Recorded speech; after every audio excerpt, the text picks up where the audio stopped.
welcome to another episode of Interregnum, PTO's show within a show with Richard Seymour.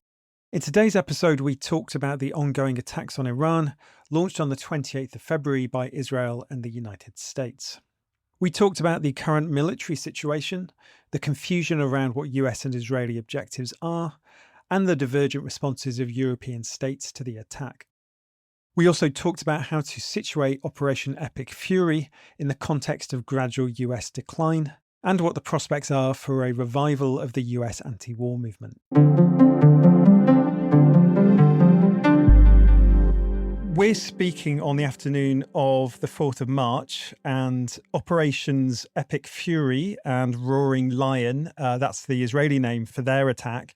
The Israelis obviously, very much sharing the US military's taste for these childishly grandiose labels for their military operations. Those operations are now into their fifth day, the most appalling moment of which came on the very first day of the attacks with the airstrikes on a girls' elementary school in southern Iran, in which more than 160 children were reportedly killed, around 100 others wounded. When people talk about the fog of war, that sort of old cliche, they really aren't kidding. It's very hard to discern, I think, precisely what's happening, and in particular, who could be said to be winning the conflict, if that term even applies. But we can say it's probably likely that the Americans and the Israelis hoped for a swift collapse of the regime, and that hasn't happened. It doesn't look like any such collapse is imminent right now. Iran has also been able to inflict what looks like potentially a major shock to the world economy and, of course, to the Gulf states. And there has been a lot of talk about how time is potentially on Iran's side, and that the limited stocks of missile and drone interceptors held by Israel, the US, and the Gulf monarchies are being run down due to the sheer volume of Iranian attacks.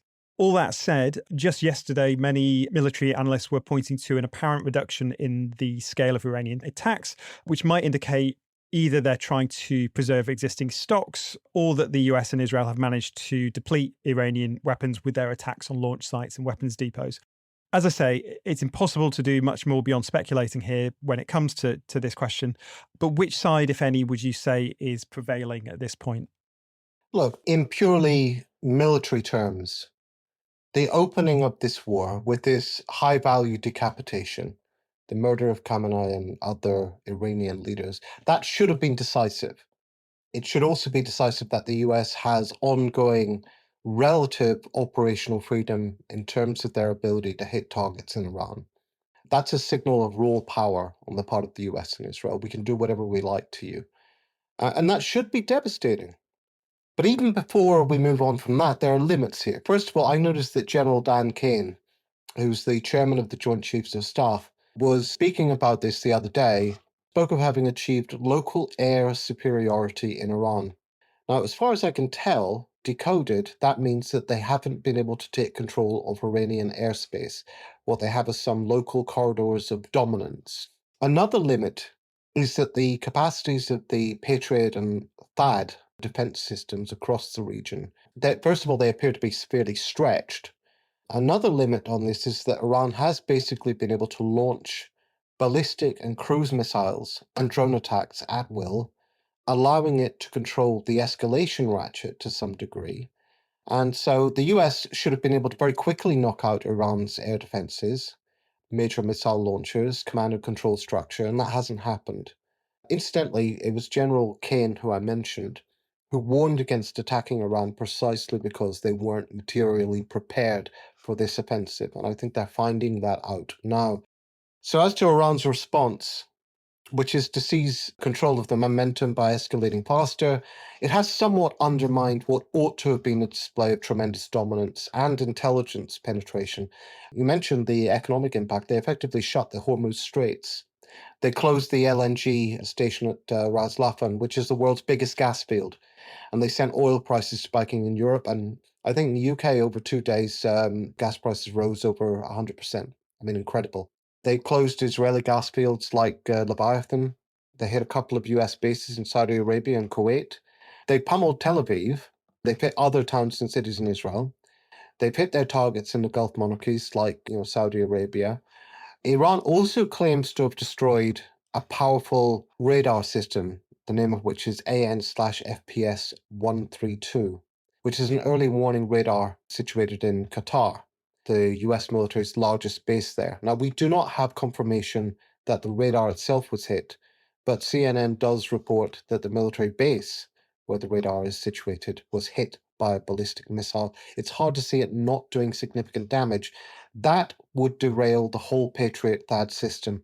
I mean, it's absolutely central. There are also press reports, again, hard to confirm, that Iran has used its Fatah 2 hypersonic missile for the first time. Supposedly, these missiles are able to maneuver en route to their targets. That's what makes much more difficult because you have a harder job intercepting them.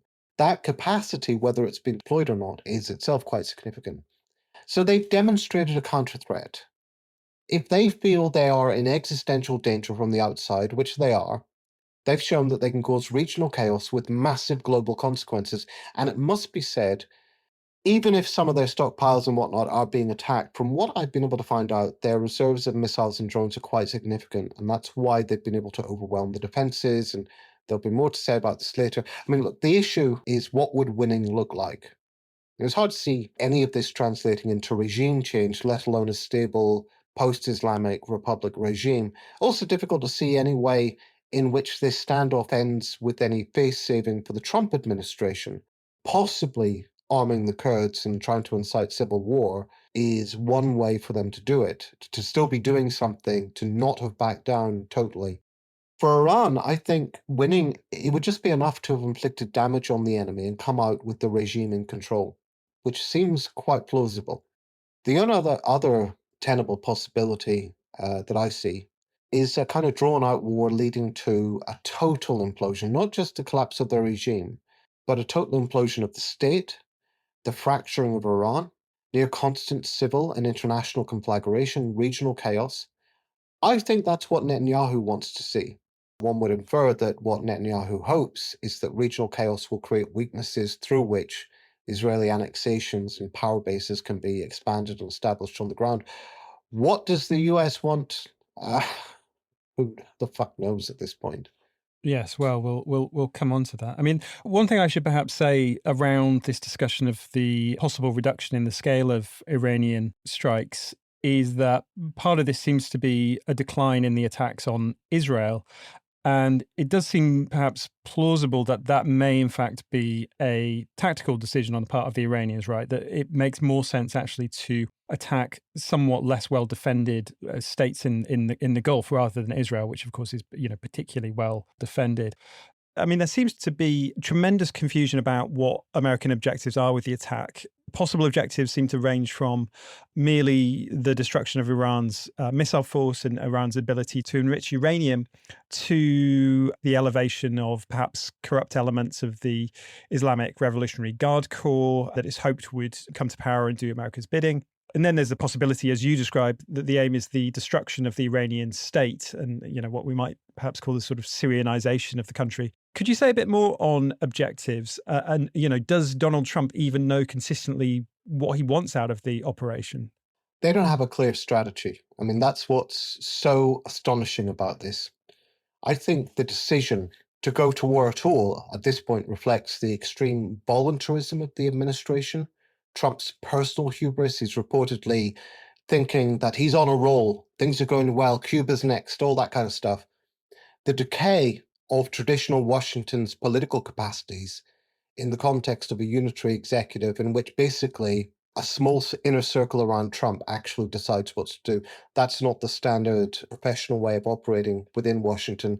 And standard professional procedures basically give a lot of power to the permanent staff and apparatuses of the state.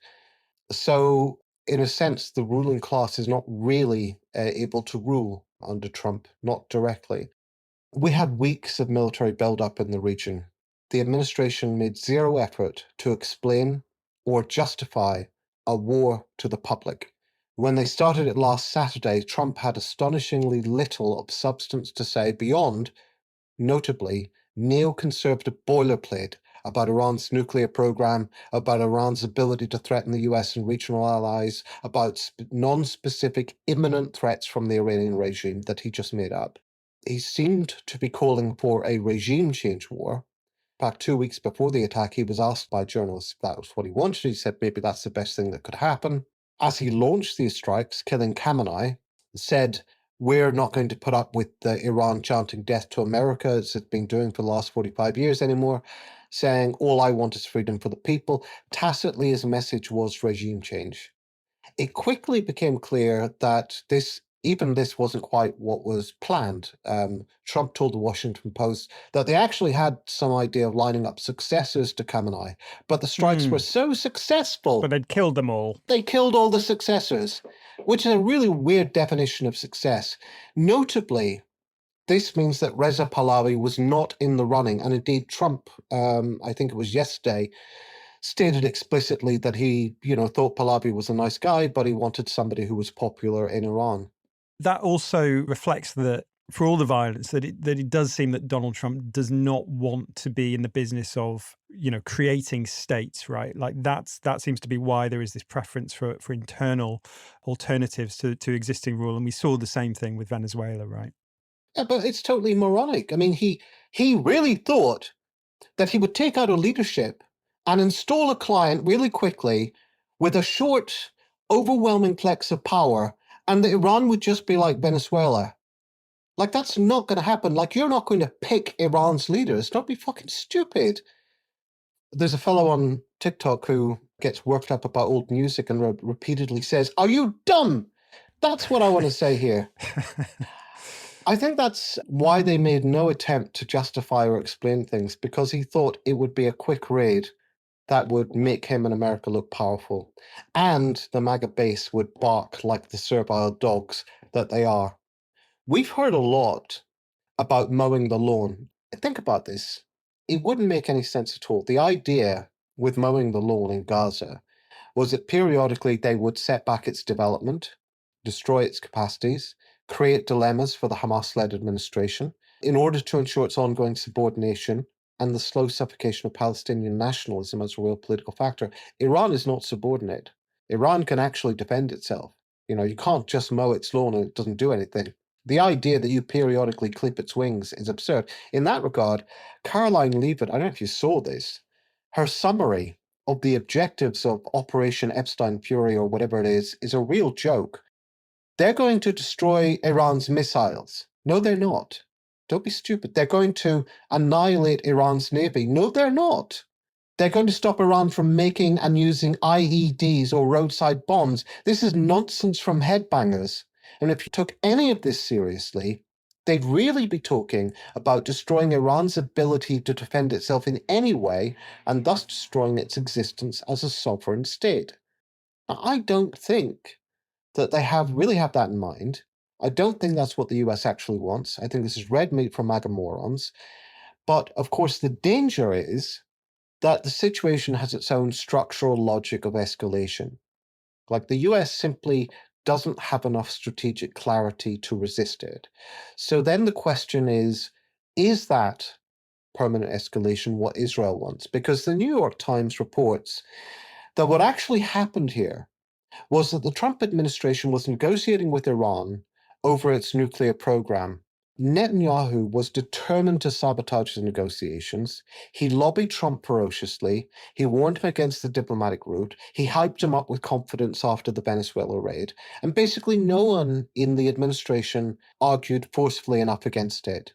And so now, if the Trump administration doesn't find an off-ramp, it will be drawn into a long war for which it has no viable strategy. In that case, this would be the first sighting in the wild of the so-called tail wagging the dog, not because Israel runs the US or any of that stupidity, but because the regime is so perilously organized around the whims and delusions of one very stupid, vain, and senile politician who knows he's going to die soon and plainly wants to go out with some sort of parade in his honor.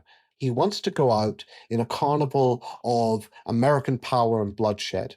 And the people around him, they're indulging him because this is the way they operate. He's the man. He's the leader. He gets what he wants.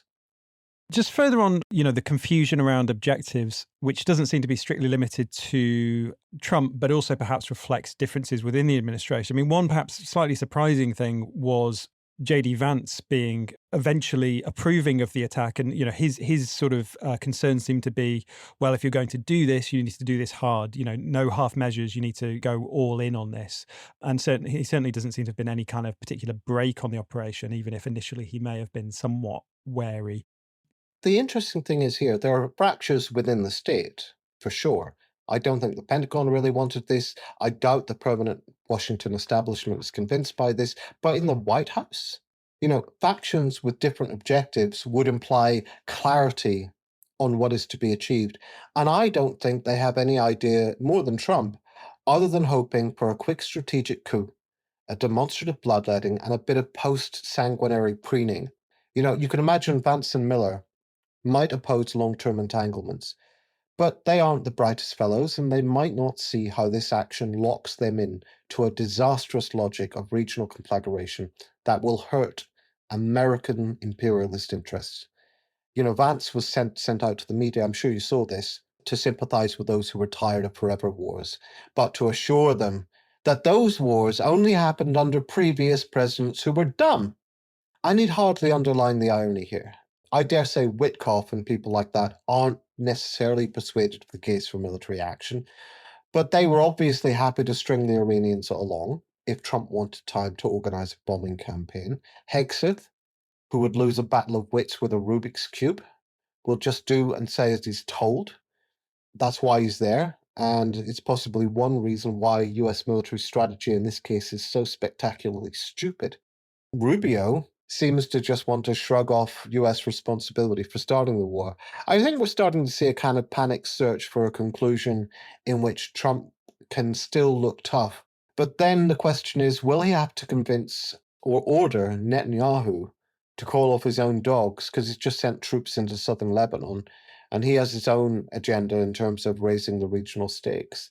I'm just not convinced that they have the political will or clarity to even do that. Yes, and it's not clear that even if they want to exit from this situation, whether Iran will do the things that allow the US to do that, because Trump will want to come away being able to proclaim some kind of victory here, right? And it really doesn't seem in the interest of Iran to do that, right? Iran needs to make it, clear that the US has been punished and, in some sense, at least fought to a standstill. So yeah, it seems rather hard to see how they can smoothly exit. Yeah, I don't see it. Just on the point about Marco Rubio and his line that the US attacked Iran because it knew Israel was about to, um, which, he sort of subsequently kind of walked back, and we've seen conflicting comments from the administration around this. What's your take on that? Was this Rubio off message, or do you think that accurately describes what happened? No, I don't think it describes what happened. That would be stupid. I mean, the line is that the US knew that Iran would counterattack from Israel's attack, and so they had better preemptively attack Iran. That is such an absurd logic. It would imply that the US could do nothing about an Israeli attack on Iran. We know from the reporting that this is just not true. We also know that that is not how the process unraveled. So, more compellingly to me, actually, what he's presented is an abject image of American weakness that I just don't know what this line does for him. I think he had to walk it back because, MAGA wants military action that makes America look tough, not chaos that makes them look stupid and weak. So, yeah, I don't buy it. Regarding Iran's attacks on the Gulf monarchies, I've seen quite conflicting commentary about this. Many suggesting that this is having the effect of those states increasingly wanting to put pressure on the US to end the attack, not least because the economic models of these places are so dependent on the appearance of stability, and they are so dependent on, in cases like Dubai, nationals that come to Dubai from elsewhere. On the other hand, particularly I've seen Greg Karlstrom of The Economist putting this line. He's been suggesting that the attacks on the Gulf states are actually highly counterproductive and that they are, in fact, forcing the Gulf monarchies closer to the US and increasing the likelihood of Gulf states becoming directly involved, perhaps especially if they run out of their interceptors and feel they have to take a more assertive approach to trying to end the conflict on their terms. What are your thoughts on that, on the role of the Gulf states in all this? If the goal was to compel those states to lobby America for an early end to the war, yeah, the strikes are totally counterproductive because the first thing that happened was that all those Gulf monarchies lined up to condemn Iran, not the US and not Israel. And the Gulf Cooperation Council explicitly framed Iran as the aggressor, and Saudi Arabia offered all its capabilities in the fight against Iran.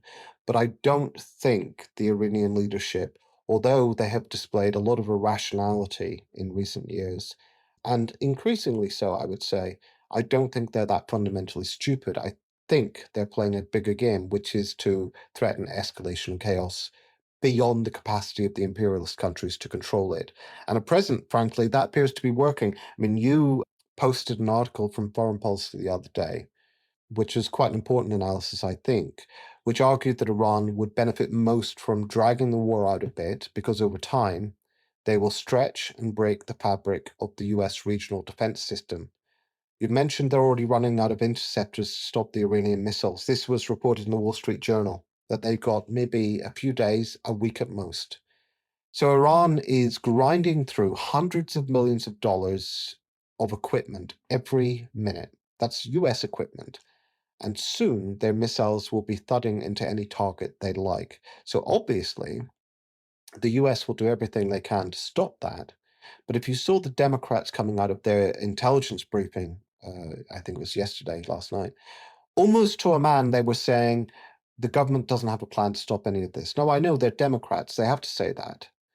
But I think they're right.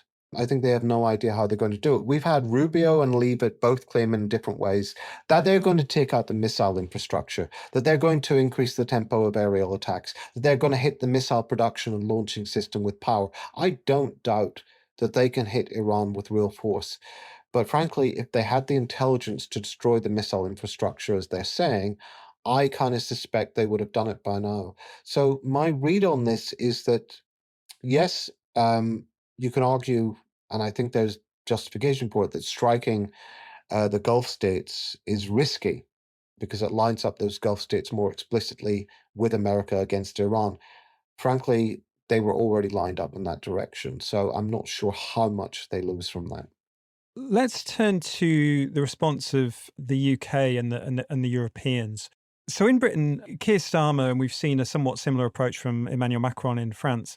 He's sought to portray his actions since the attack began as being, purely defensive. This notion that allowing the US to use British bases to attack Iran's missile force can be couched as defensive because of Iran's retaliatory attacks on the Gulf monarchies who weren't directly involved in the US and Israeli attack, but of course do host US bases. And, we've seen Foreign Secretary Yvette Cooper doing the broadcast rounds, talking about the situation almost as if she's unaware that the Gulf monarchies are US allies and that they host major US assets.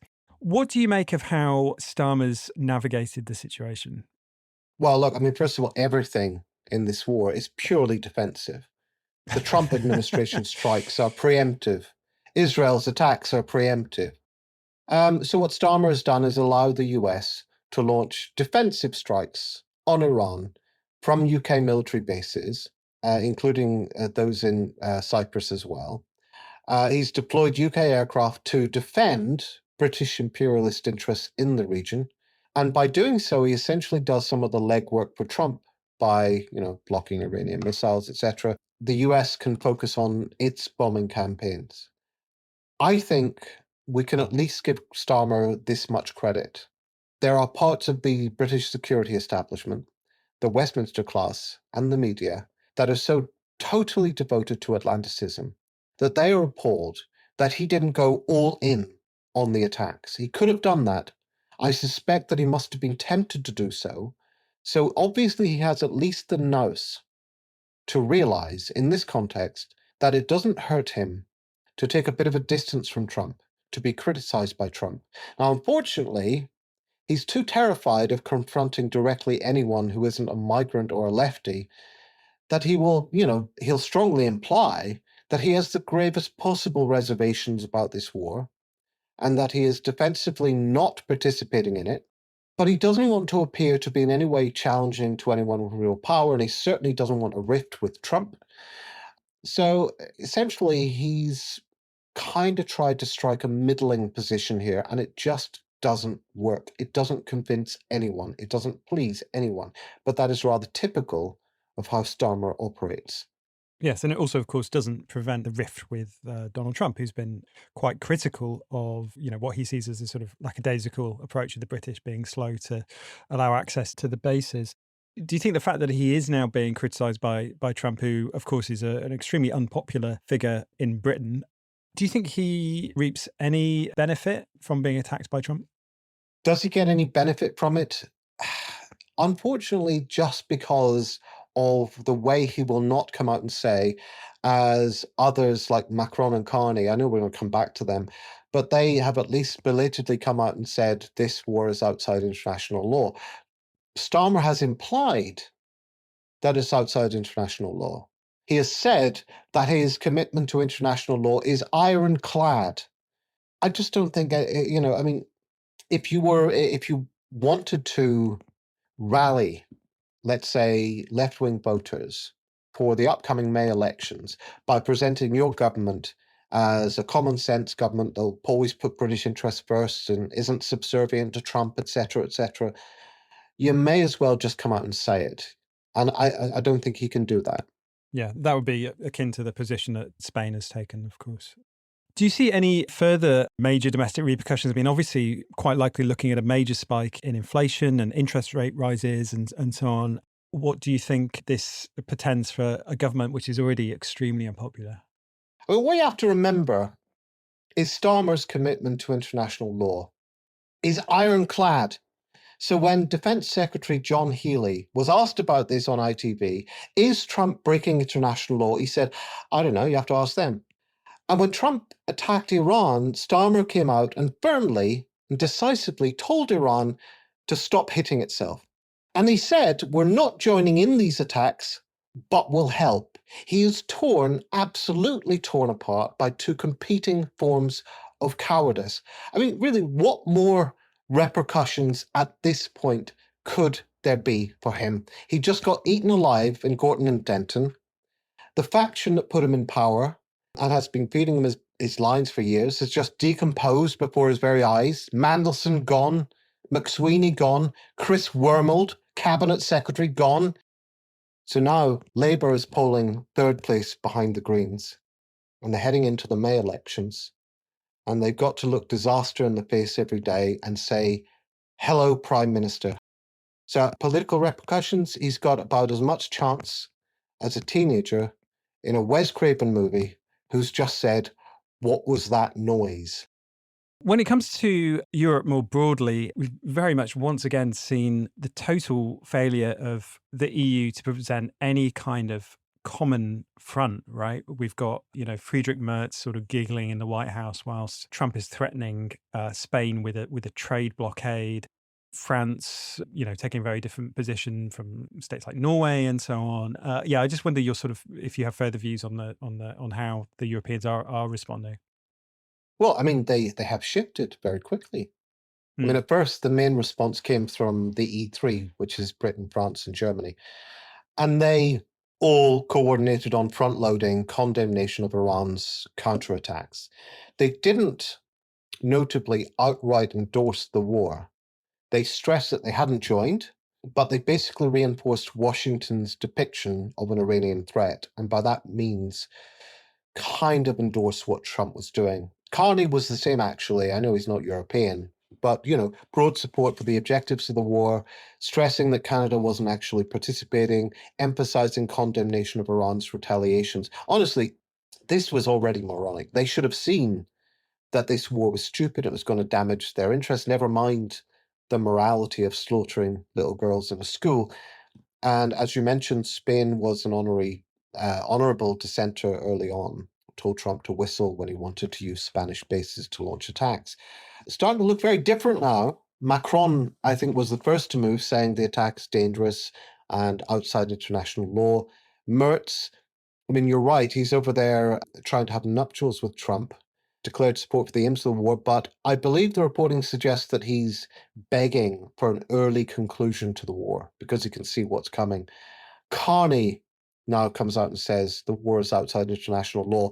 And importantly, he says he regrets expressing support for the US mission. Possibly the most obscenely slavish response was from Mark Rutte, the boss of NATO. I think it was Fox News he went on. And he said, the commander in chief, the leader of the free world, President Donald J. Trump, I really commend what is happening here. And I think it was Christopher Hitchens who, describing a sycophant of the Clinton administration, said, anyone who sucks like that need never dine alone. Let's go back for a moment to the United States. So, I mean, we've talked previously on PTO about how you're very much of the view that the United States is in unavoidable decline at this point. What do you think the attack on Iran is revealing about the trajectory of US power at this point? Well, in terms of decline, I think what we're seeing here, there's a number of things. First of all, it would be very wrong to interpret anything Trump does as reflecting a deep strategic rationale of the American state. I mean, there obviously is a kind of basic imperialist strategy. Insofar as it exists, it is to manage the contradictions arising from the fact that there is now a major rival center of capital accumulation that they can't do anything about, that they tried to do something about with the, Liberation Day tariffs and were ultimately forced to back down. They can't stop China getting soft power, economic power all over the global south. They can't stop its control of global shipping. They can't stop it penetrating Latin America. So what we see here is managing the contradictions arising from that through spectacular displays of force as a kind of displacement. Now, if you really wanted to try and impart some sort of basic imperialist strategic rationale, you could invoke some like David Harvey type solution. It's a spatial fix, territorial management of capitalist logics, etc. I just don't buy it. I don't think there is any deep strategy here. I think that's part of the decline. I think we've seen the implosion of the direct political dominance of the US capitalist class. We're seeing Bonapartist logics here. We're also seeing, I think, a relatively new stratification within capital, where, the real oligarchs are sort of separating themselves from the bulk of the capitalist class. The bulk of the capitalist class remains pretty down the middle, politically centrist. The real oligarchs are fundamentally revealing themselves to be reactionary. Maybe there's a future there because the wealthiest bourgeoisie in history isn't going to go down without a fight. I mean, they want to hold on to that advantage. As long as Trump was an exception, they could cling on to the belief that the way you hold on to that advantage is by reinstating the old Washington rules, the Washington consensus. I think they will become more desperate, more adventurous, and more right wing to hold on to that advantage. So, I mean, we'll see how this develops. But I think in terms of decline, fundamentally, the most important decline is domestic, it's internal. And the second most important decline is relative to China and its growth.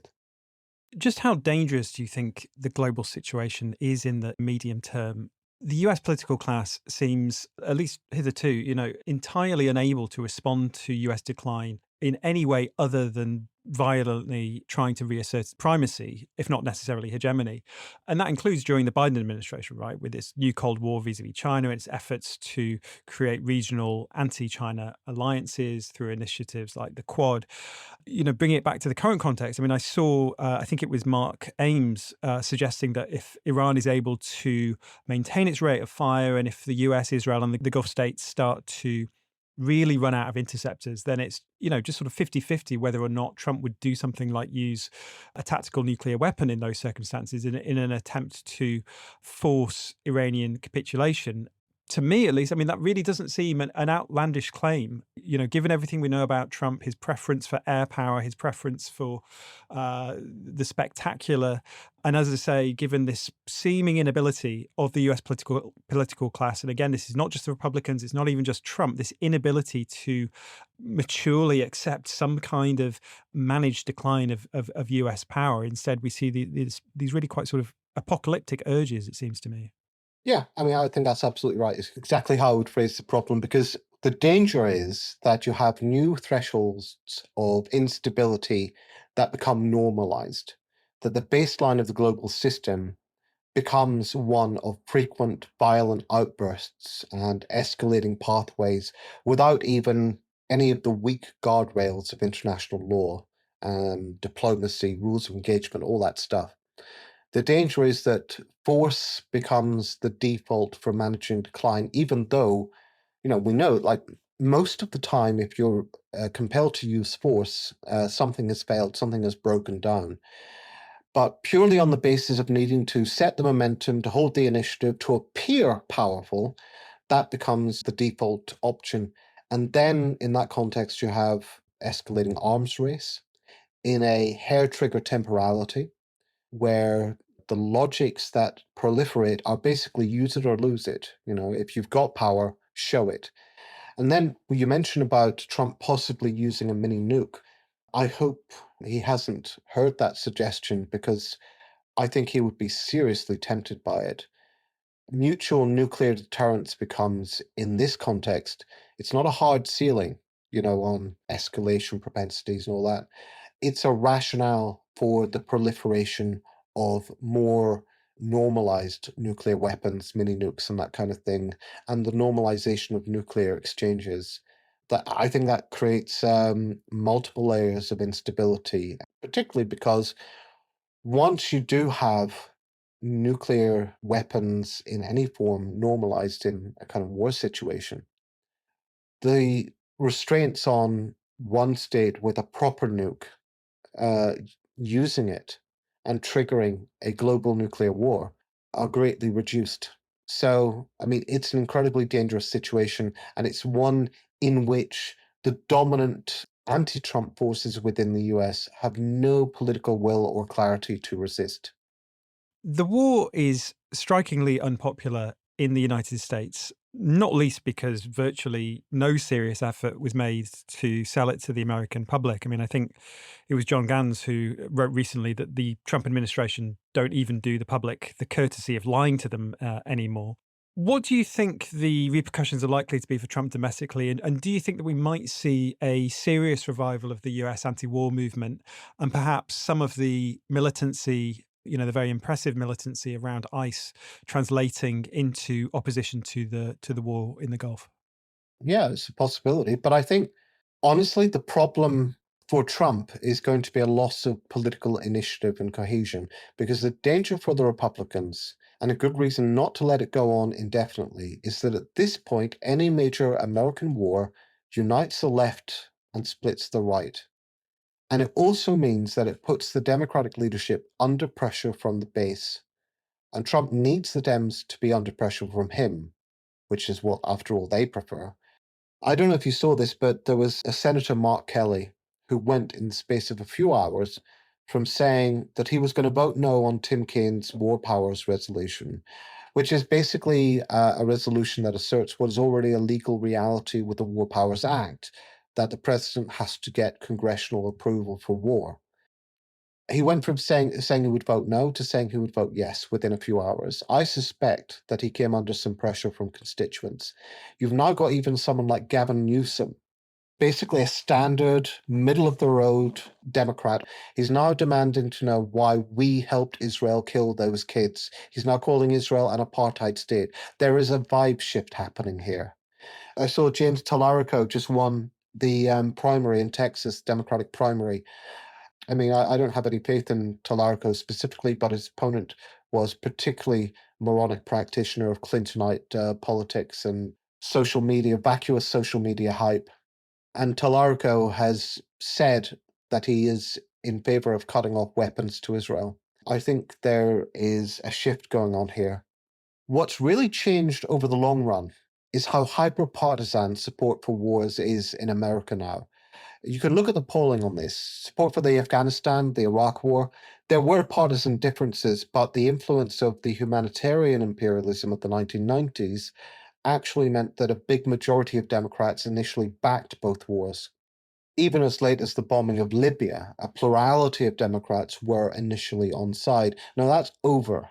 MAGA is supposed to be against the forever wars, but it's actually most Democrats who actually supported the withdrawal from Afghanistan, while most Republican voters hated it. Most Democrats opposed arming Israel's war. Most Republican voters supported it.